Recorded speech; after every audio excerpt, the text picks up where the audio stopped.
Ahmad Nurholis Setiawan, MA, serta kawan-kawan yang kami hormati. Ini pada hari ini saya ingin mendiskusikan bersama-sama dengan Ustadz, dengan rekan-rekan semuanya tentang tokoh nasionalis dan ulama dari Indonesia yang bernama Muhammad Nasir dari segi pendidikan dan nasionalisme. Nah, jadi skup ini saja yang akan kita diskusikan pada pagi hari ini, pendidikan dan nasionalisme, karena banyak sekali pemikiran-pemikiran Muhammad Nasir yang luar biasa. Salah satunya nanti bisa dilihat di buku ini, nggak nampak ya, di buku Kapita Selecta ini. Nah, bagus, luar biasa, kumpulan dari pemikiran Muhammad Nasir.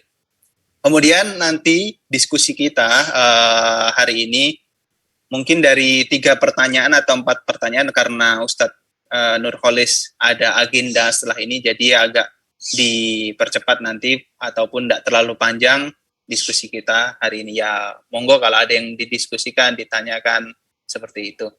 Langsung saja tentang tokoh kita, yakni ulama kita dan tokoh nasionalis kita, Muhammad Nasir. Beliau, nama asli beliau adalah, nama lengkap beliau adalah Muhammad Nasir. Dari segi biografinya, lahir 17 Juli 1908 di Solo, di Sumatera Barat. Ini orang Minang. Yang ayahnya bernama Sultan Sari Pado dan ibunya Khadijah. Bapaknya ini adalah juru tulis, kontrolir di masa pemerintahan Belanda.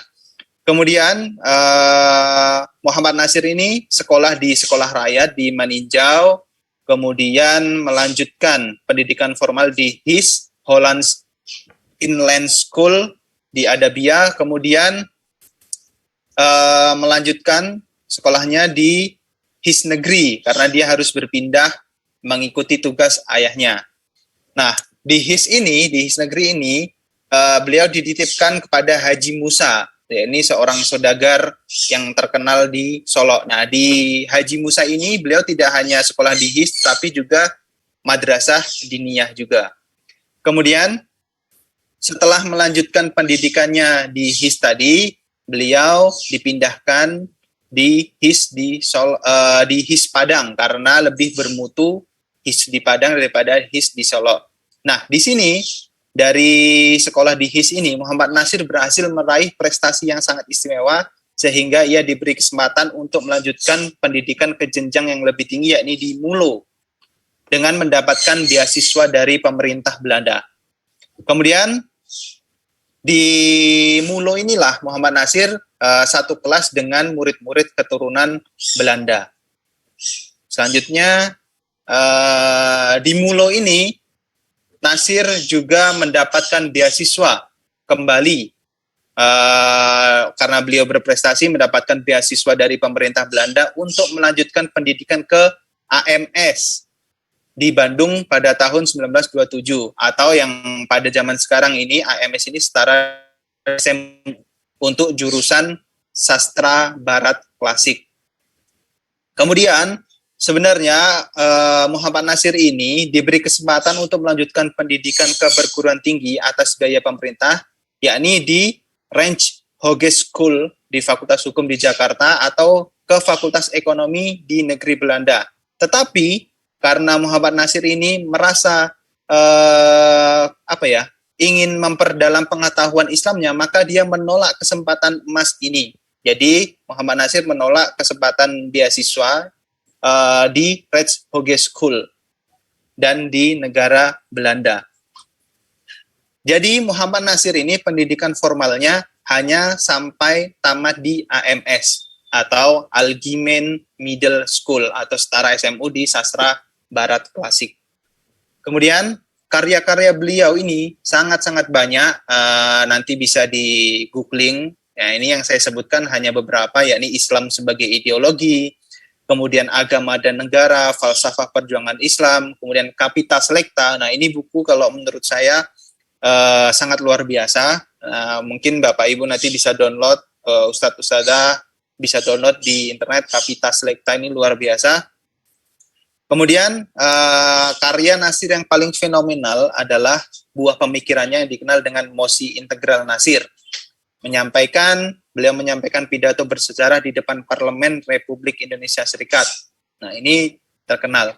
Kemudian masih banyak karya beliau yang belum dapat kami sampaikan di sini. Selanjutnya yang akan kita kaji yakni pemikiran Muhammad Nasir dari segi pendidikan. Nah, pendidikan menurut Muhammad Nasir adalah pembinaan jasmani dan rohani yang menuju kepada kesempurnaan dan lengkapnya sifat-sifat kemanusiaan dalam arti yang sesungguhnya. Muhammad Nasir ini memandang pendidikan merupakan sesuatu yang sangat penting terkait kemajuan bangsa.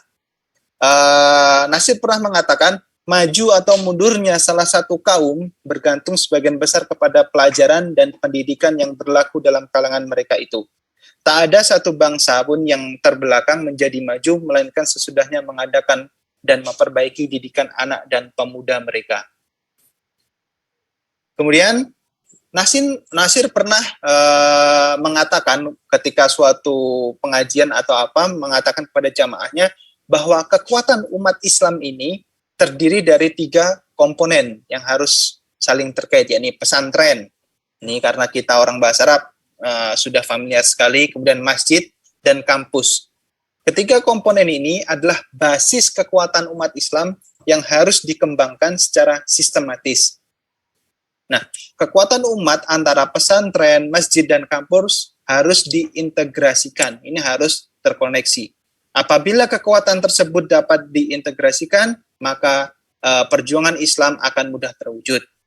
Kemudian menurut Nasir, tujuan pendidikan pada hakikatnya adalah merealisasikan idealisme Islam yang pada intinya adalah menghasilkan manusia yang berperilaku Islami, yaitu manusia yang beriman dan bertakwa kepada Allah sebagai sumber kekuasaan mutlak yang harus ditaati.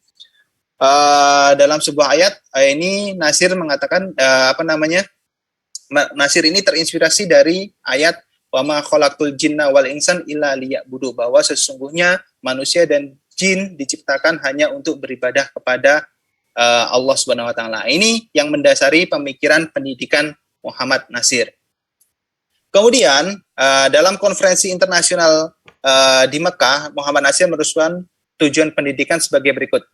Pendidikan bertujuan mencapai pertumbuhan kepribadian manusia yang menyeluruh secara seimbang melalui latihan jiwa, intelek dari manusia yang rasional, perasaan, dan indera. Karena itu, pendidikan harus mencakup pertumbuhan manusia dalam segala aspeknya, baik itu spiritual, intelektual, imajinatif, fisik, ilmiah, bahasa, baik secara individual maupun secara kolektif. Dan mendorong semua aspek ini ke arah kebaikan dan mencapai kesempurnaan. Tujuan akhir pendidikan Muslim terletak pada perwujudan ketundukan yang sempurna kepada Allah, baik secara pribadi, komunitas, maupun seluruh umat manusia. Nah, ketaatan kepada Allah yang mutlak itu mengandung makna menyerahkan diri secara total kepada Allah, menjadikan manusia menghambakan diri hanya kepada Allah. Itulah tujuan hidup manusia di atas dunia. Dan itulah tujuan pendidikan yang harus kita berikan kepada anak-anak kita kaum muslimin yang bercahaya, yang harus memberi suara kepada tiap-tiap pendidik muslim dan mengemudikan perahu pendidikannya supaya peserta didik berlabuh ke arah yang lebih baik. Kemudian sesuai yang sekarang ini famous di dunia Islam, yakni harus integritas, ada sinergi antara sains dan agama. Nasir waktu itu sudah mengatakan, Nasir pada waktu itu menolak adanya dikotomi materi pendidikan, yakni antara materi yang dianggap umum dan agama. Dalam pandangan Nasir, sesuatu kekeliruan jika sekolah umum tidak diajarkan materi keagamaan. Begitu juga tatkala sekolah Islam, ini mungkin yang dimaksud sekolah Islam pesantren, tidak mau mengajarkan ilmu pengetahuan modern yang dianggap bukan bagian dari ajaran Islam. Oleh sebab itu, Nasir berusaha mereformasi kurikulum pendidikan yang integral antara pelajaran yang dianggap umum dan agama. Dalam pandangan Nasir, agama atau din mencakup seluruh tatanan, seluruh tuntutan hidup. Double hidup-hidup. Seseorang yang beragama Islam tidak mungkin saat belajar sains harus melepaskan diri dari Islam. Islam sebagai pedoman hidup mengatur semua urusan kehidupan manusia. Ilmu pengetahuan itu tidak mungkin dipisahkan dari ajaran agama. Agama dan ilmu pengetahuan harus berjalan dengan selaras. Jika kedua hal tersebut dipisahkan, maka akan muncul para intelektual yang tidak beragama atau agamawan yang tidak memiliki pengetahuan. Ini sama dengan di UIN Malang yang mengintegrasikan antara sains dan agama. Kemudian selanjutnya itu dari segi pendidikan, pemikiran pendidikan. Kita lanjut ke konsep Muhammad Nasir dari segi politik, konsep agama dan negara. Ini nanti akan sangat menarik, mungkin akan banyak diskusi kita dari segi ini karena akan menyinggung beberapa, mungkin ada yang terpacu untuk membahas ini. Kemudian konsep agama dan negara menurut Nasir. Dalam Kapitas Selecta, halaman 447, Nasir menuliskan, bagaimana jika kita ditanya, nah ini pertanyaan yang sering muncul saat ini, bagaimana caranya Tuhan hendak mengatur negara dengan Islam itu? Apakah Quran Tuhan itu cukup untuk mengatur negara modern seperti negara dalam abad ke-20 ini, yang bukan sedikit seluk-beluknya, amat complicated dan sulit atau rumit. Kemudian, jawaban Nasir dalam Kapitas Selecta itu, ini saya ambil pakai, saya foto kemudian saya scan. Kemudian Nasir menjawab, memang kalau kita buka Quran, kita tidak akan bertemu di dalamnya petunjuk untuk merancang anggaran belanja negara. Tak ada di dalamnya cara-cara mengatur kontingentering, tidak bersua juga di dalamnya peraturan valuta atau aturan-aturan devisa dan lain-lain. Tidak pula akan berjumpa dengan cara-cara mengatur lalu lintas menurut Islam. Dan tak ada juga cara memasang antena radio menurut Quran. Tak ada peraturan evakuasi, penjagaan udara menurut sunnah, serta 1001 macam lagi hal-hal yang semacam itu yang menjadikan suatu negara menjadi sulit rumit. Negara modern menjadi sulit rumit dan complicated. Tidak, ini semua tentu tidak ada di dalam Al-Quran maksudnya. Dan memang tidak perlu diatur dengan wahyu ilahi yang bersifat kekal. Sebab semua itu adalah hal-hal yang berkenaan dan keduniaan yang selalu bertukar dan beredar menurut tempat, zaman, dan makan. Nah, ini poin yang menarik. Yang diatur oleh Islam ialah dasar dan pokok-pokok yang mengatur masyarakat manusia yang tidak berubah-ubah kepentingan dan keperluannya selama manusia itu masih bersifat manusia, baik ia manusia zaman unta atau manusia zaman kapal terbang atau manusia zaman kapal atmosfer dan lain-lain sebagainya. Jadi yang diatur ini menurut Nasir ini adalah konsepnya. Islam nggak mengatur tentang bagaimana cara masang radio, cara ini, tapi mengatur pokok-pokok nilai-nilai kemasyarakatan. Bagaimana manusia menjadi manusia. Karena sekarang susah menjadi manusia yang sesungguhnya manusia, seperti itu. Kemudian selanjutnya ditetapkan juga oleh Islam untuk keselamatan masyarakat manusia.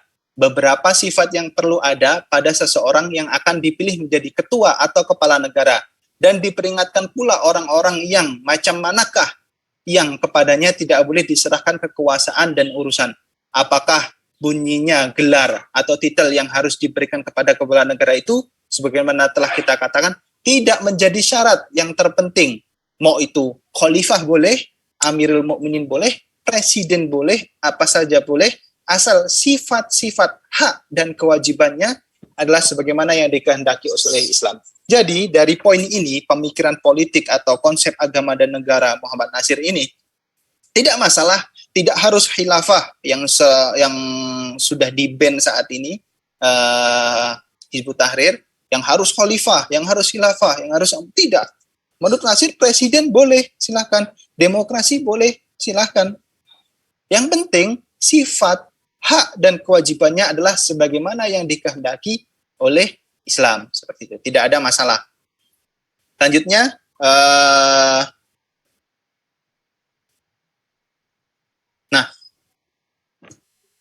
yang menjadi kriteria untuk melantik seseorang yang menjadi pimpinan itu adalah agamanya, sifat dan tabiatnya, akhlaknya, kecakapannya untuk memegang kekuasaan yang diberikan kepadanya. Jadi bukanlah bangsa dan keturunan ataupun semata-mata inteleknya saja. Nah, ini pandangan Muhammad Nasir bahwa seseorang yang akan menjadi pemimpin atau kepala negara itu dilihat dari apa? Sifatnya, tabiatnya, akhlaknya, kecakapannya. Nggak semata-mata, oh ini anaknya ini, oh ini sederhana atau apa, atau kemudian apanya lah, oh karena ini kelihatan polos atau apa. Tetapi yang dilihat itu dari inteleknya juga. Nah, seperti itu. Kemudian cara memilihnya ini yang menarik di sini. Ditetapkan bahwa si kepala wajib bermusyawarah dengan orang-orang yang patut dan ajak di bawahnya bermusyawarah dalam urusan yang mengenai umat. Kemudian apakah permusyawaratan itu dilakukan sebagaimana Sayyidina Abu Bakar bermusyawarah dengan amir-amirnya di padang pasir atau di bawah pohon, ataukah diatur dengan parlemen-parlemen di abad ke-20 ini? Terserah. Kalau menurut Nasir dari di Kapitas Lekta ini, terserah mau dipilih seperti apa, mau bermusyawarah, mau pilihan umum atau seperti apa, tidak ada masalah. Jadi di Islam tidak ditetapkan oleh agama Islam seperti apa konsepnya.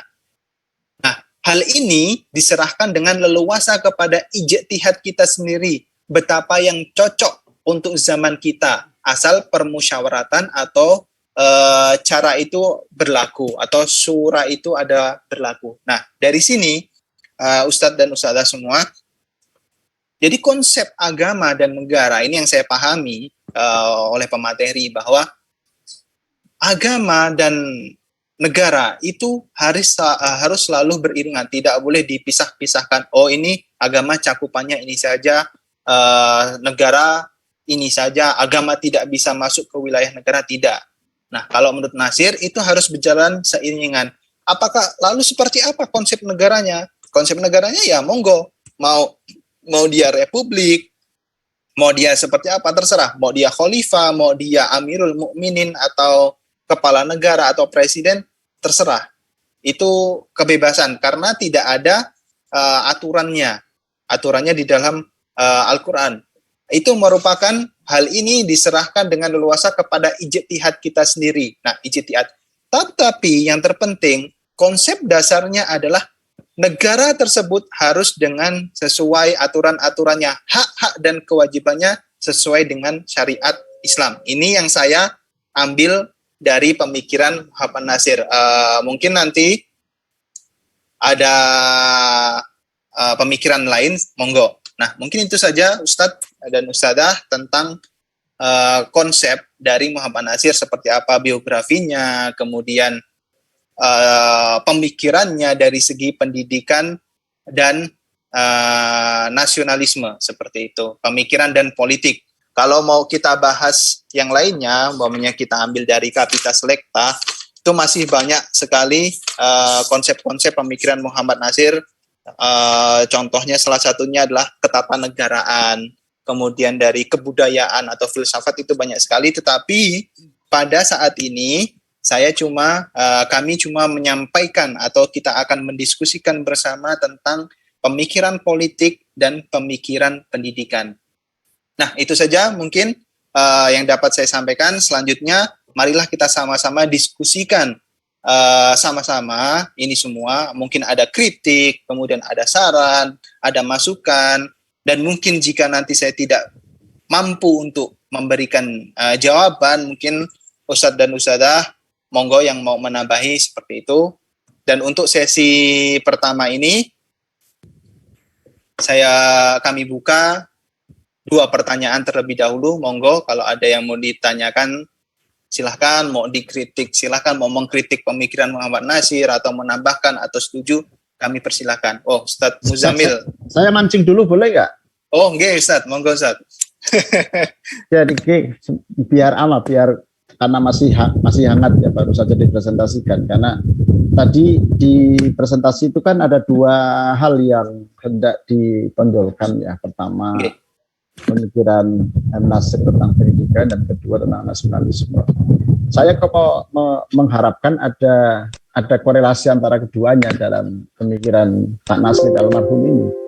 Jadi seperti apa pemikiran-pemikiran beliau tentang pendidikan yang kemudian menggaransi ya kuatnya atau tumbuh suburnya nasionalisme. Karena ini betapapun sudah lama. Recording in progress. Tapi kita dalam konteks sekarang ini masih memerlukan itu. Bagaimana pendidikan ini semestinya kemudian ya terutama untuk anak-anak kita sekarang ini kan kalau mereka kita lepas begitu saja, jangan-jangan mereka tuh nggak ngerti lagi loh tokoh-tokoh para pendiri bangsa ini. Sedikit berkelakar tapi ini serius ya. Saya pernah nanya kepada para ya beberapa putra-putri tokoh-tokoh ormas gitu ya. Sebut saja tokoh Muhammadiyah dan tokoh NU lah yang paling representatif gitu ya. Saya tanya kepada salah seorang putra tokoh Muhammadiyah, Dek, tahu nggak Kiai Mas Mansur? Itu kan tokoh Muhammadiyah kan? Jawabannya menarik, tahu Pak, itu nama jalan di mana gitu. dan coincidence gitu ya, bersamaan kebetulan saja saya tanya kepada salah satu tokoh ya, putra tokoh Nahdlatul Ulama gitu kan, saya tanya, Dek, Kiai Wahid Hasyim tahu nggak? Tahu Pak, itu nama apotek di sana gitu. Jadi generasi anak-anak tokoh yang besar pun gitu ya di sekarang ini ditanya tentang founding fathers ya, tokoh penting dalam sejarah pergerakan nasional ya di ormas tadi ya yang representatif tadi, itu jawabannya itu instan sekali gitu loh. Sebatas yang mereka tahu itu nama jalan sama nama apotek, bayangkan gitu. Nah artinya apa? Ya, pendidikan nasionalisme untuk anak-anak kita sekarang itu menurut saya masih sangat penting gitu kan. Dan arti penting itu konsepsinya bisa saja kita mendasarkan daripada kreasi-kreasi kita sebagai orang tua sekarang ya, atau juga menghadirkan pemikir-pemikir bangsa kita yang memang punya konsep yang begitu brilian. Nah sehingga saya tadi kok belum mendengar presentasi siapa tadi Pak? Nurul Huda, Ustaz. Pak Nurul Huda, bagaimana konsep pendidikan Muhammad Nasir ini mampu mengantar begitu ya peserta didik untuk kemudian tumbuh, bukan hanya tumbuh tapi juga spirit nasionalisme itu luar biasa menggelora. Ada di mana itu kira-kira dalam itu sekedar pancingan saja dulu, itu yang pertama gitu ya. Yang kedua nanti bisa kita kembangkan dalam diskusi teman-teman ya. Bagi saya Muhammad Nasir itu figur yang unik karena dia dibesarkan dalam tradisi tadi ya, dari HIS kemudian sampai ke AMS tadi ya, yang tidak semua orang ya, bahkan kalimatnya bisa ekstrim, hanya segelintir orang yang bisa menikmati pendidikan itu ya. Karena kebijakan kolonial kan luar biasa kan dulu kan. Kebijakan kolonial tidak pernah memberikan ruang yang luas terhadap pribumi. Yang dilayani kan hanya urusan agama saja. Sampai dulu ada kantor urusan pribumi atau head kantor van inlandse zaken namanya, yang itu kemudian menjadi embrio atau bahan ya ketika zaman Jepang berubah menjadi Sumubu, lalu kemudian periode kemerdekaan ya itu kemudian menjadi Departemen Agama atau sekarang Kementerian Agama. Itu asal mulanya adalah kantor yang hanya menangani nikah, talak dan rujuk. Head kantor van inlandse zaken itu sekarang menjadi Kementerian Dalam Negeri kalau di daerah sekarang gitu ya.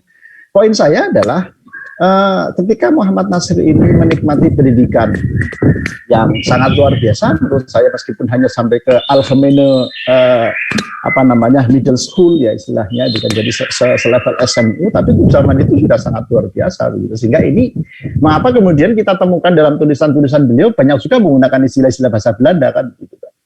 Nah oleh karena itu konteks pergolakan pemikiran itu menjadi sangat penting bagi saya atau bagi kita semua. Ketika kita menelaah pemikiran seseorang, konteks tidak boleh lepas, karena pemikiran tidak pernah lepas dari ruang hampa, atau pemikiran tidak pernah lahir, pemikiran tidak pernah lahir dari ruang hampa. Pasti ada latar belakangnya, ada lingkungannya, lalu ada mungkin persoalan-persoalan serius yang dihadapi oleh seorang pemikir sehingga kemudian memunculkan pemikiran-pemikiran yang brilian.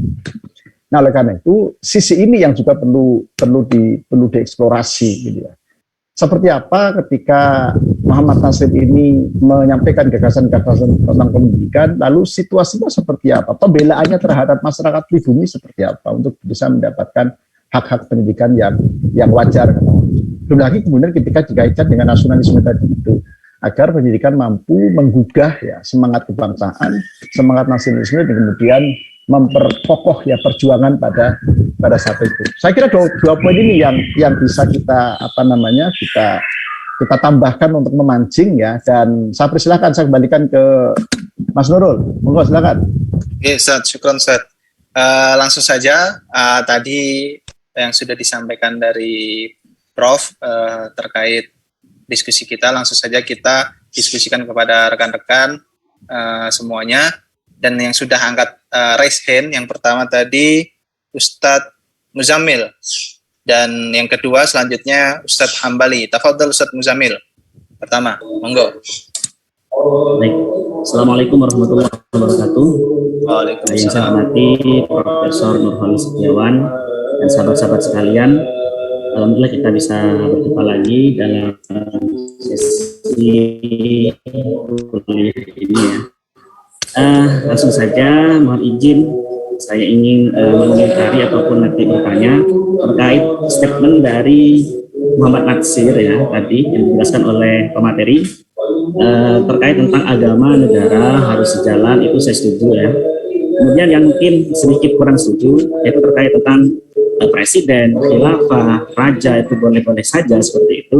Yang penting kan akhlaknya, kriterianya, itu kan pemikiran dari Muhammad Natsir tadi yang disampaikan oleh pemateri, itu saya kurang setuju. Kenapa? Karena sudah, saya kira Muhammad Natsir kan juga di era kemerdekaan yang juga berjuang keras ya dengan pejuang-pejuang yang lain. Kalau pemikiran masih boleh khilafah, boleh sultan, boleh raja, ini kan masih membuka ruang keretakan antara para masyarakat yang sangat beragam di Indonesia ini yang Bhinneka Tunggal Ika seperti itu. Seharusnya menurut saya ditutup saja oleh Muhammad Natsir, tidak boleh raja, tidak boleh khilafah, harus presiden, harus pemilihan seperti itu. Siapapun berhak menjadi presiden, siapapun berhak menjadi pemimpin seperti itu. Ini kan yang digagas oleh pemikir-pemikir yang lain pada waktu itu, tujuan-tujuan yang lain seperti itu. Kalau masih ada pemikiran boleh khilafah, boleh raja dan lain-lain, ini masih membuka peluang seperti itu, tumbuhnya mungkin seperti ormas-ormas yang sekarang ini. Mungkin seperti itu Ustaz menurut Buddha ya. Bagaimana kami kurang setuju terkait tentang pemikiran Muhammad Natsir terkait tentang raja, khilafah dan lain-lain. Mungkin itu saja Ustaz. Syukran. Oke, syukran Ustaz. Pernyataan dari Ustaz Muzamil terkait ketidaksetujuan terkait sistemnya atau kepala negara atau pemimpinnya itu boleh khilafah. Pernyataan dari Muhammad Natsir karena dapat memicu pergolakan di masyarakat kita yang mayoritas masih awam seperti itu. Selanjutnya nanti mungkin Ana ataupun Prof Nurholis mau menambahkan terkait tadi, monggo nanti. Kemudian langsung kita pindah ke pertanyaan kedua ataupun diskusi kedua untuk Ustadz Hambali, silahkan, monggo. Syukran ya Ustadz Ahmad Nurul Huda ya. Saya alhamdulillah baru saja membaca buku namanya ini Making Modern Muslim: The Politics of Islamic Education in Southeast Asia, yang kumpulkan oleh Robert W. Hefner. Ini menarik sekali karena pendidikan yang buku yang saya baca ini adalah pendidikan dan pergerakan ya di masa-masa kemerdekaan dan sampai sekarang ini. Dan juga di sini Ustadz Huda alhamdulillah membawakan tema antara pendidikan Islam dan konsep perjuangan ya, yang mana tokohnya adalah Pak Nasir. Saya sendiri di sini bekerja di yayasan yang bisa dikatakan titisannya Pak Nasir. Pak Nasir itu ketua Masyumi, kemudian diturunkan ke Pak Prawoto Mangkusasmito. Pak Prawoto itu mendirikan grupnya Pak Prawoto, ya di situ ada 7 pendiri, salah satunya Pak Prawoto menjadi wakil Perdana Menteri waktu itu di kabinet Wilopo ya. Kemudian yayasan saya namanya YAPI, tapi bukan yayasan YAPI Bangil ya, Yayasan Asrama Pendidikan Islam di Jakarta. Yayasan Asrama Pelajar Islam ya. Yang menarik, saya waktu itu membaca-baca bukunya Pak Nasir. Itu kan ejaan-ejaan lama, masih ejaan Suwandi ya. Termasuk juga mungkin yang dibaca Pak Ustadz Huda sudah bahasan sudah disederhanakan lagi. Jadi yang menarik itu satu, yaitu Pak Nasir itu menganalogikan keju. Kamu mau makan dengan keju yang lebih enak atau mau dengan minyak goreng jelantah? Ya tentu saja saya lebih memilih keju yang dibuat oleh Barat daripada mati-matian membela masakan atau produk sendiri tapi menyiksa gitu, yaitu makan dengan minyaknya minyak jelantah. Ini artinya ini membuat konsep artinya para pendiri bangsa kita dulu gitu, bukan cuman dari Pak Nasir, rata-rata open mindset ya, open mind terhadap pembaruan-pembaruan yang dilakukan oleh siapa saja ya. Dalam hal ini adalah dari Belanda, dari pemikiran Barat. Saya juga di sini membaca di Southeast Asia Making Modern Muslim ini, bahwa di tahun-tahun itu, tahun-tahun kemerdekaan, itu dicatat luar biasa peran para politikus dan pelajar Indonesia mengubah sistem kenegaraan menjadi sistem demokratis gitu. Itu paling berbeda dan paling maju di seluruh dunia bahkan.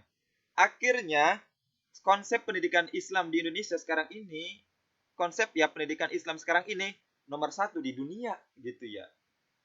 Tidak ada yang bisa itu seperti yang kita rasakan sekarang ini. Kalau misalkan teman-teman berkunjung ke negara-negara Islam, bukan hanya di Timur Tengah, termasuk di Asia Tengah dan lain-lain, itu kan konsep pendidikan Islamnya masih sangat-sangat terbelakang gitu. Ini sebuah buah dari para founding fathers kita yang kita rasakan gitu ya. Kita menikmati sistem pendidikan Islam yang terbaik ya, yang kita rasakan sekarang ini. Nah, yang jadi pertanyaan ini itu mukadimahnya cukup panjang lebar, tapi mudah-mudahan menjadi sharing bersama juga. Sejauh mana konsep pengintegrasian sejauh mana konsep pengintegrasian. Saya rasa para founding fathers kita yang Muslim, termasuk juga cita-cita Belanda yang awal-awal mendirikan sekolah untuk Indonesia, yang dalam hal ini khusus bangsawan-bangsawan saja ya Pak Ustadz Nurholis, itu awalnya itu kan ingin agar orang-orang Indonesia membela pemerintahan Belanda. Nyatanya sarjana-sarjana atau alumni lulusan Belanda membela Indonesia juga gitu, membela tanah air juga. Yang kemudian dengan konsep-konsep Islam itu inklusif juga gitu. Maksudnya terbuka orang Islamnya yang pendidikan lewat jalur Islam terbuka dengan konsep Barat, yang pendidikannya konsep Barat terbuka dengan konsep Islam. Akhirnya kita alhamdulillah bisa bersatu gitu ya, meskipun sana sini perang pemikiran. Nah, ini yang jadi pertanyaan kembali lagi, sejauh mana ini pengintegrasian ilmu yang dalam hal ini yang minggu lalu saya presentasi, yang menurut Syed Al-Attas pengintegrasian itu adalah islamisasi ilmu pengetahuan melalui epistemologi ilmu gitu ya, atau kita membuat konsep baru gitu, konsep baru yang betul-betul lahir dari orang-orang Islam itu sendiri gitu. Karena kalau kita melihat dari sisi pemahaman teman-teman kita yang oleh Wehner ini Islam radikal, ini si Robert Wehner ini menyebut Islam radikal, itu salah satu indikatornya itu tidak menerima loh konsep negara Islam konsep negara demokrasi ini. Siapa saja yang menganut atau mempercayai negara Islam negara demokrasi, maka dia itu kafir. Ini ada pernyataannya di sini nih. Itu artinya ini maunya produk-produknya ya produk dari orang Islam sendiri gitu, mulai dari dasar konsep-konsep hingga ada sintesa sendiri yang dibentuk berdasarkan pemikiran-pemikiran dari apa-apa saja yang bersumber dari Muslim. Ya, itu mungkin pertanyaan saya, Pak Ustadz Huda, bisa kita diskusikan. Ya, terima kasih Ustadz Hambali. Jadi konsep yang seperti apa pendidikan ya? Ataukah integrasi, ataukah mungkin kita bisa memunculkan hal konsep pendidikan yang terbaru gitu kan Ustadz Hambali? Ya, atau hanya adaptasi aja dari produk Barat kemudian diislamkan. Oke, mengadaptasi atau dialafkan gitu ya Ustadz? Iya. Oke, mungkin saya akan menanggapi terlebih dahulu dari tadi Ustadz Muzamil. Bentar, mana tadi ya?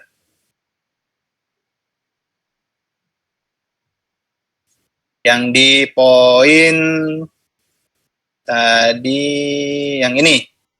Kalau saya membacanya atau menanggapinya di share screen ini atau yang dari Kapita Selecta ini, jadi namanya saja Ustadz kalau menurut Ana, mana tadi? Dan di apakah bunyinya gelar yang memimpin sebuah negara itu, mau bunyinya dia kepala negara ataupun Amirul Mukminin, terserah, presiden boleh. Tetapi yang terpenting nanti di sini Ustadz, orang yang akan menjadi Amirul Mukminin ataupun kepala itu tidak asal keturunannya inilah karena dia anaknya presiden sebelumnya ataupun anaknya Amirul Mukminin sebelumnya.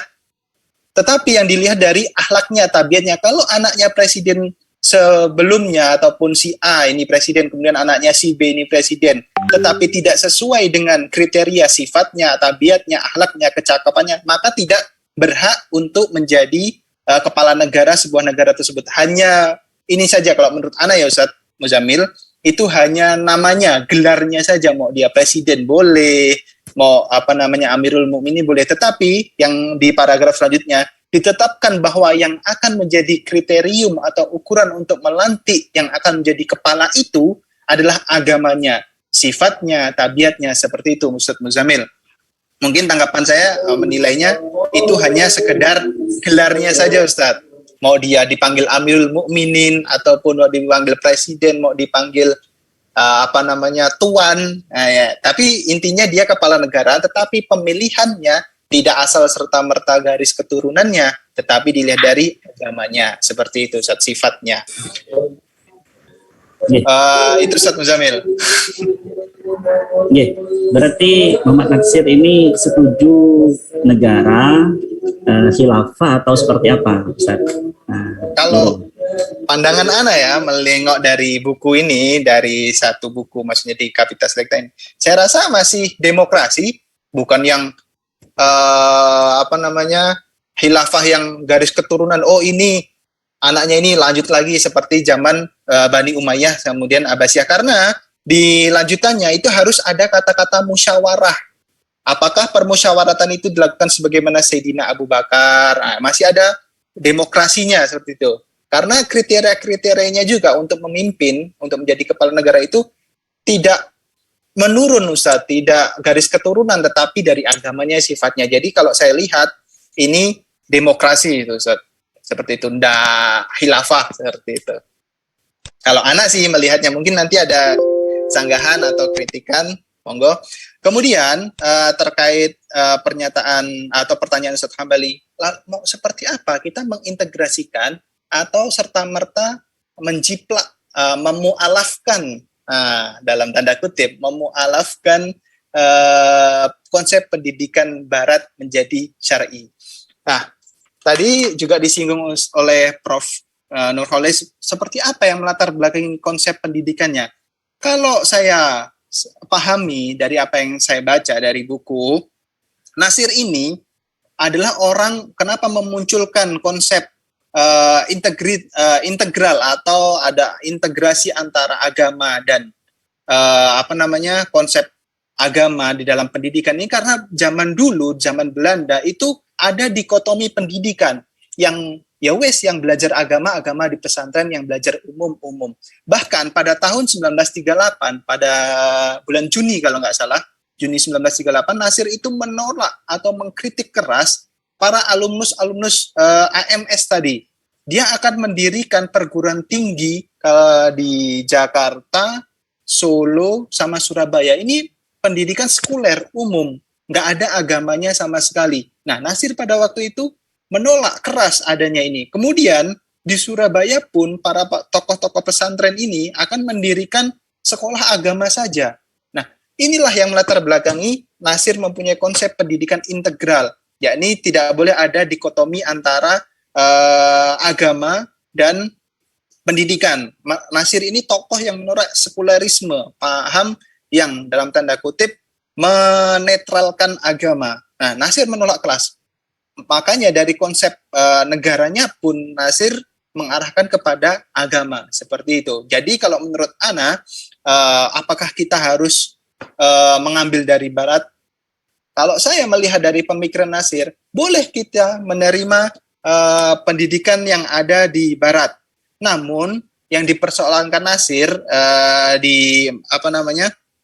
adalah paham sekularisme. Jadi kita boleh membawa pendidikan dari Barat, tetapi kita ambil yang baiknya, kemudian yang tidak baik kita tolak. Maksudnya contoh umpamanya nilai-nilai. Contoh umpamanya kita membolehkan membuat genetik, rekayasa genetika. Boleh kita pelajari, boleh gini. Tapi kemudian ketika agama sudah mengatakan, tidak boleh merekayasa genetika manusia ataupun mengambil sperma dari pria lain karena dapat merusak nasab. Nah, itu yang tidak dibolehkan. Kalau secara pribadi dan apa yang saya pahami dari tokoh ini, Nasir, monggo ambil dari Barat. Kita tidak menolak Barat, tapi kita sesuaikan dengan ajaran agama kita. Itu mungkin Ustadz Muzamil, Ustadz Hambali, mungkin ada tambahan dulu atau kurang setuju. Sepertinya Ustadz Zainullah ada raise hand. Mau tanya atau menanggapi nih Ustadz? Menanggapi aja sih sebenarnya. Oh, menanggapi dulu. Monggo, silakan. Ya, baik. Terima kasih. Berkaitan tentang apa yang sudah ditanyakan oleh Ustadz Muzamil, kemudian jawaban yang sudah disampaikan oleh Ustadz Nurul Huda, sepertinya saya mengawali dari sebuah pertanyaan begini aja dulu. Buku yang Ustadz Huda ini presentasikan, apakah terbit pra kemerdekaan atau pasca kemerdekaan? Kalau jawabannya setelah.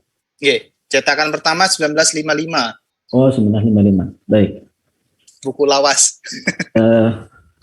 Yang begini, maksud saya itu, seandainya buku tersebut itu terbit atau gagasan Muhammad Nasir ini muncul sebelum pra-kemerdekaan, saya bisa memaklumi karena dalam proses pembentukan negara ini kan pastinya rebutan. Artinya rebutan gagasan apa harus menggunakan konsep kenegaraan seperti apa gitu. Nah, seandainya buku ini terbit atau gagasan ini muncul pra-kemerdekaan, saya rasa ini wajar kan gitu. Karena masih perebutan ideologi, perebutan gagasan, negara ini harus menggunakan konsep kenegaraan yang seperti apa itu. Kemudian menambah saja terkait dengan apakah itu khilafah, apakah itu kerajaan atau emirat dan sebagainya, saya rasa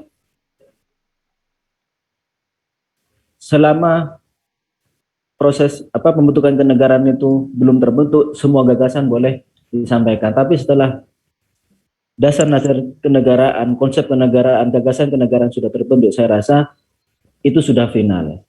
Jadi apa yang pernah disampaikan oleh Gus Dur bahwa Indonesia yang mempunyai dasar Pancasila itu sudah menjadi kompromi terbaik antara agama dan negara.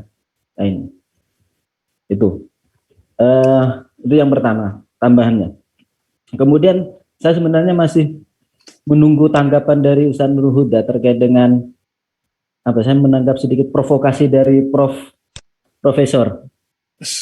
Nah, ini, provokasinya apa terkait dengan kependidikan itu aja sih yang melatar belakangi Muhammad Nasir dalam konsep pendidikan itu aja. Saya menunggu itu aja, Ustaz. Terima kasih. Assalamualaikum. Oke. Terima kasih Ustaz Zainullah terkait tanggapannya bahwa buku ini pokoknya nggak nampak ya. Ini aduh green screen-nya. Bentar. Ana dapat ini warisan sih sebenarnya. Buku dari Mbah kan, Kapita Selekta yang gambar inilah. Ini cetakan pertama 1953, ini cetakan ketiga tahun 73 Ustadz, seperti itu. Jadi kalau tadi apa yang disampaikan Ustadz Zainullah, ya saya setuju. Wah, ini semua sudah final, cuman ini kita dalam konteks ilmiah kan Ustadz, maksudnya ya kita kaji dulu seperti apa, nanti kalau untuk praktiknya atau apa ya enggak, yang penting kita diskusikan bahwa apa yang disampaikan Muhammad Nasir seperti ini. Kemudian terkait apa yang melatar belakangi konsep pendidikan Muhammad Nasir ini yang berlandaskan Islam segala macam, karena pada waktu itu yang setelah saya baca, saya ini kan beberapa artikel bahwa pada saat dulu nanti mungkin bisa dibenarkan oleh Prof kalau Anda salah seperti itu, bahwa pada saat itu zaman Belanda ya agama-agama yang di pesantren-pesantren yang di umum seperti itu, Nasir melihat ada dikotomi pendidikan bahwa yang di pesantren sudahlah di pesantren. Makanya pada waktu itu pada tahun bulan Juni 1938 bahwa lulusan AMS itu mau mendirikan perguruan tinggi yang sekuler, yang umum saja, tidak ada agamanya, seperti itu. Kemudian yang di Surabaya para alumni pesantren ini mau mendirikan sekolah Islam saja tanpa agamanya, tanpa umumnya. Nah, inilah yang melatar belakangi konsep pendidikan Nasir bahwa agama dan pendidikan itu seiring berjalan, dan yang melatar belakangi adalah yang di buku ini, yang pemikiran Nasir, dia selalu mengutip ayat wa ma khalaqtul jinna wal insan illa liya'budu, bahwa manusia dan jin diciptakan untuk beribadah. Bagaimana kita mencapai tujuan ibadah itu, pendidikan itu bisa mengarahkan kepada peribadatan baik, maka pendidikan itu harus dengan ajaran tauhid seperti itu, dengan keislaman Ustaz, seperti itu. Tapi tidak menolak pendidikan barat. Monggo yang di barat kita ambil karena barat ini lebih maju dari kita dari segi teknologi saat ini, teknologi pendidikan. Kita ambil tapi kita sesuaikan. Yang tidak sesuai dengan syariat tidak kita ambil dan tidak kita praktekkan, seperti itu. Itu saja lah.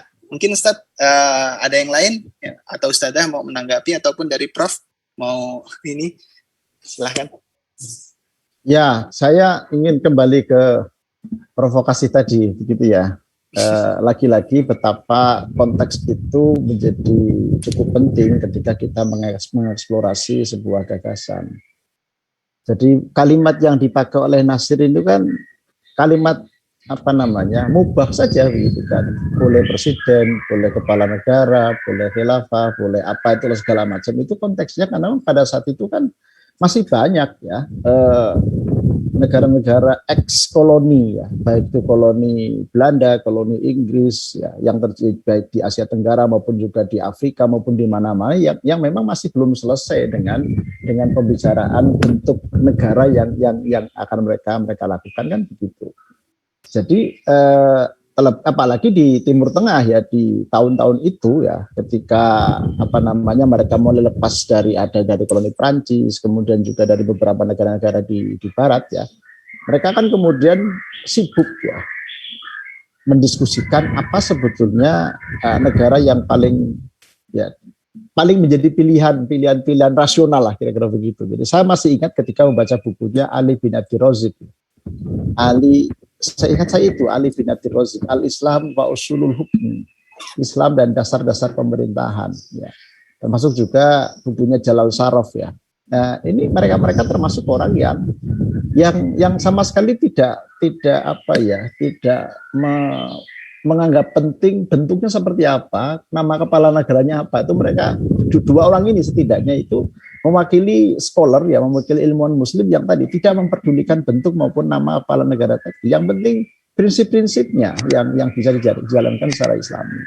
Saya kok menduga ada linkage ya, ada katakanlah apakah itu keterpengaruhan ataukah mungkin juga membaca karya-karya itu pada saat Pak Nasir ini mencetuskan ide ini gitu ya. Tapi lepas dari itu gitu ya, yang sebetulnya penting untuk kita elaborasi adalah bagaimana pendidikan itu mampu menggaransi ya tumbuh suburnya nasionalisme tadi, karena kita berada dalam suasana ya zaman-zaman itu ya, kita berada dalam suasana ketersambungan ya, yang tidak sederhana dari fase-fase kolonial, baik itu penjajahan Belanda maupun Jepang. Saya ada buku ya. Ini kalau kita baca ya, judulnya adalah Terjebak di Antara Tiga Api ya. Couch Between Three Fires ya. The Javanese penghulu under the Dutch colonial administration. Penghulu di Jawa di bawah administrasi pemerintah kolonial. Ya, sampean mungkin pernah dengar nama penghulu ya, penghulu. Zaman dulu ada penghulu landrat kan istilahnya ya, kalau di orang-orang tua kita menyebutnya. Itu sebetulnya bentuk kebijakan pemerintah kolonial untuk melanggengkan powernya, melanggengkan kekuasaannya dengan ya memberikan layanan keagamaan secara mutlak, ya, layanan keagamaan secara maksimal kepada umat Islam di Nusantara. Dan ya urusan nikah tadi itu diberi fasilitas, kan ada petugas nikahnya, yakni penghulu ini yang diangkat secara resmi oleh pemerintah kolonial. Urusan rumah-rumah ibadah ada bantuan-bantuan waktu itu gitu ya. Kemudian urusan haji juga dikawal ya oleh militer Belanda, kan itu kan bisa sampai jemaah haji kita selamat lepas dari perompak di Selat Malaka misalnya begitu. Jadi urusan-urusan agama itu betul-betul dijaga oleh pemerintah kolonial, hasil dari nasihat struktur-strukturnya pada saat itu.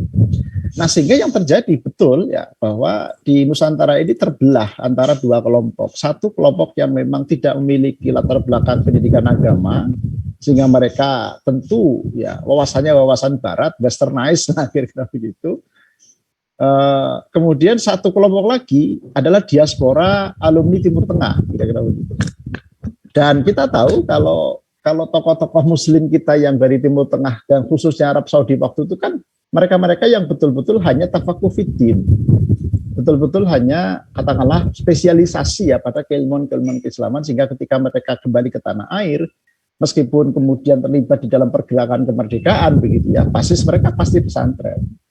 Ya sebut nama misalnya Mbah Hashim gitu ya, kemudian Mbah Wahab ya, kemudian juga termasuk juga tokoh Muhammadiyah gitu ya, Ki Ahmad Dahlan misalnya. Mereka ini satu guru ya, di Masjidil Haram. Artinya diasporanya adalah diaspora tafakuh fiddin, jadi menspesialisasi pada pendidikan keagamaan. Nah, oleh karena itu ketika kemudian pergerakan kemerdekaan dan ini berhasil menciptakan Indonesia yang merdeka, kontestasi ini masih terjadi. Bagaimana memunculkan sistem pendidikan nasional? Di awal-awal masih dalam masa penjajahan mereka mendirikan sekolah Arab istilahnya ya. Dan itu madrasah kan dikenal dengan sekolah Arab kan itu kan. Yang jenjangnya tentu ada ya sesuai dengan namanya, ada jenjang ibtida, ada sanawi, ada ali misalnya, atau ya ula wusta ulya whatever the names pada saat itu. Tapi ini betul-betul sebuah entitas yang terpisah. Nah, oleh karena itu ketika bangsa ini kemudian lahir, ya, lalu kemudian merumuskan dasar negara, kemudian merumuskan bentuk pemerintahan dan seterusnya, Ada satu kementerian yang ngurusin agama, namanya Departemen Agama atau Kementerian Agama, yang tidak hanya pada fungsi agama tadi, tapi juga ada satu tanggung jawab lagi yang diberikan, yakni fungsi pendidikan agama dan keagamaan. Yang sampai hari ini ya itu sama-sama eksis. Jadi bicara tentang pendidikan tadi dalam konteks Indonesia, kita tidak bisa melepaskan dari sejarah aspek ininya, ya. Dan ini sekaligus menunjukkan betapa studi Islam interdisipliner begitu luas. Kita bisa berpindah dari satu topik ke topik yang lain gitu kan. Kemarin kita bicara tentang Islamisasi pengetahuan. Ya. Hari ini kita bicara pendidikan dan nasionalisme. Besok mungkin bicara apa lagi kan gitu kan. Itu semua masih dalam rangka pendekatan Islam tadi itu kan. Bagaimana Islam itu dilihat dari sudut pandang nasionalisme misalnya. Dilihat dari sudut pandang pendidikan. Nah, oleh karena itu begitu luasnya Islam ya yang tadi bisa dilihat dari sudut pandang apa saja. Ketika masuk pada pemikiran seseorang, sekali lagi konteks itu menjadi sangat penting. Nah, sehingga dari situ konteks itulah yang kemudian akan menjadi pijakan relevan atau tidak, atau masih berguna atau tidak, misalnya begitu. Jadi ketika kita belajar pemikiran begitu ya, apalagi pemikiran itu adalah pemikiran masa lalu, kita mesti harus menjadi orang yang arif. Satu, pengetahuan kita dapatkan, lebih dari itu, pengetahuan itu kemudian berguna dan bermanfaat untuk kemudian kita kembangkan lagi dalam konteks kekinian. Jadi belajar sejarah sebetulnya adalah what we can learn from the past, apa yang bisa kita dapat pelajari dari masa lalu. Nah, oleh karena itu saya begitu ya, nanti berharap kepada Pak Nurul Huda ini kalau mau diseriusi lebih lanjut begitu ya. Ini menjadi sangat penting bagaimana menginterkoneksikan begitu ya, atau menghubungkan antara pendidikan di satu sisi yang arahnya adalah pendidikan Islam, katakanlah begitu, karena saya sangat mengikuti ya dari tadi yang disampaikan, ini kan betul-betul lebih banyak kepada moral values ya, lebih banyak pada nilai-nilai moralnya yang dikembangkan. Lalu di saat yang bersamaan bagaimana pendidikan ini mampu ya menginjeksi, mampu memperkuat dan mampu memperkokoh nasionalisme tadi itu. Dan kita bicara nasionalisme tidak akan pernah henti dalam konteks nation state ya, dalam konteks negara bangsa gitu ya. Nah, apalagi kalau dengan kelakar saya tadi itu kan, anaknya seorang tokoh saja sudah nggak ngerti gitu kan. Apalagi yang lain kan gitu kan. Sehingga ini saya kira menjadi sangat penting bagaimana kita melakukan menggali konteks ya, bagaimana pemikiran itu lahir, kemudian faktor-faktor apa yang kemudian membuat ya Muhammad Nasir ini itu berpikir tentang pendidikan yang punya dampak terhadap nasionalisme.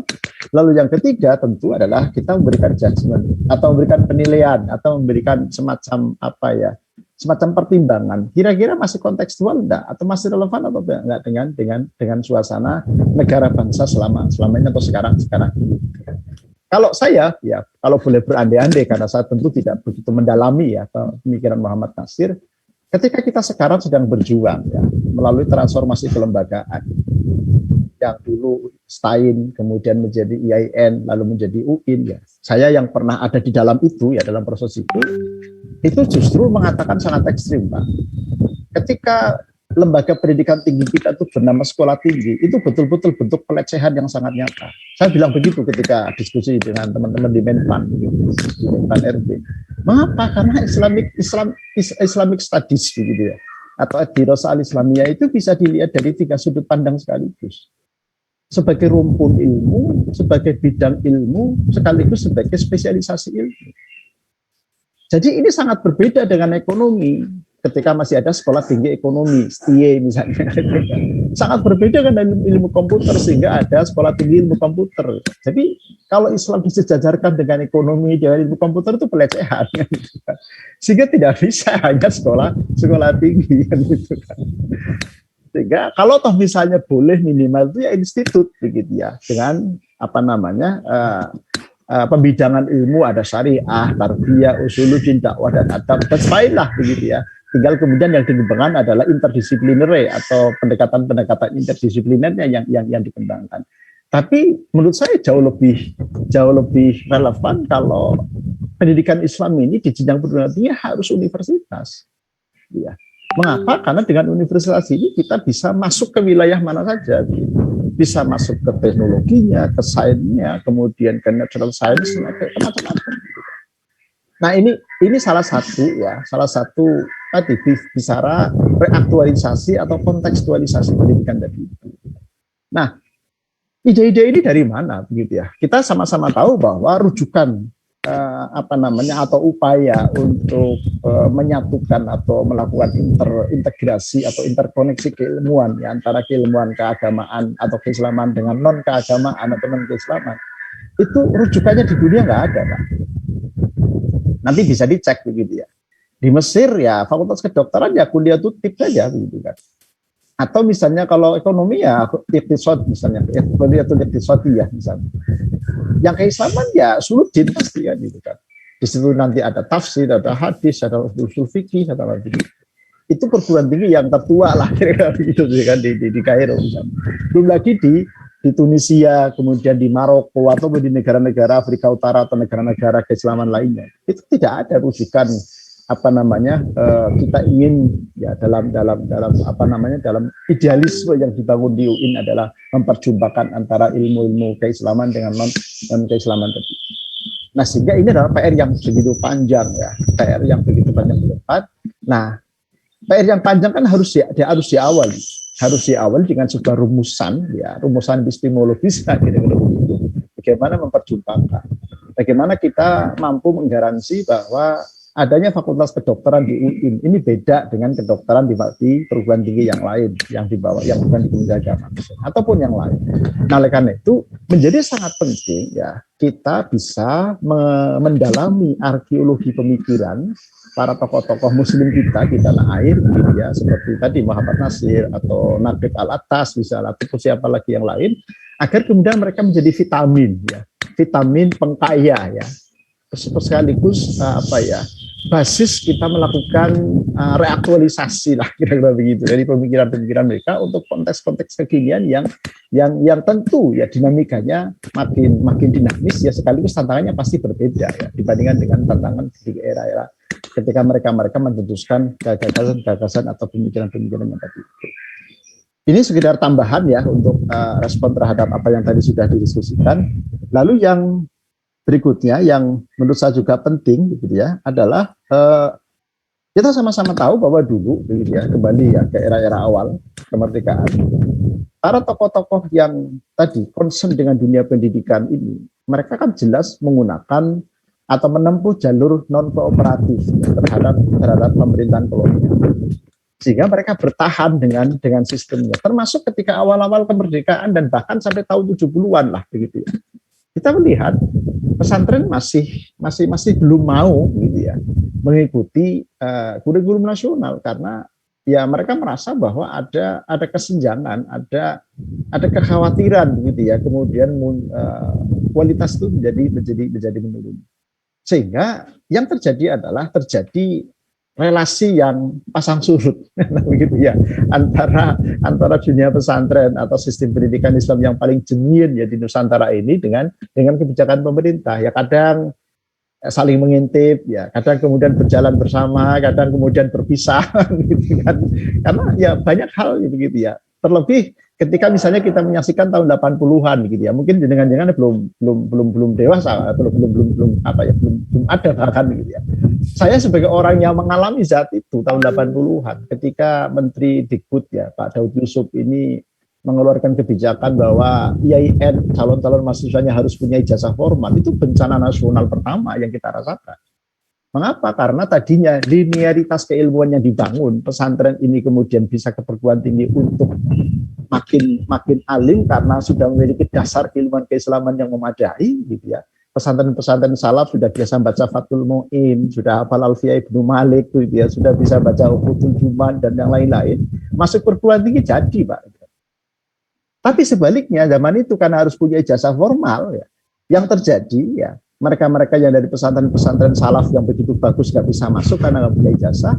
Yang masuk adalah alumni SMA,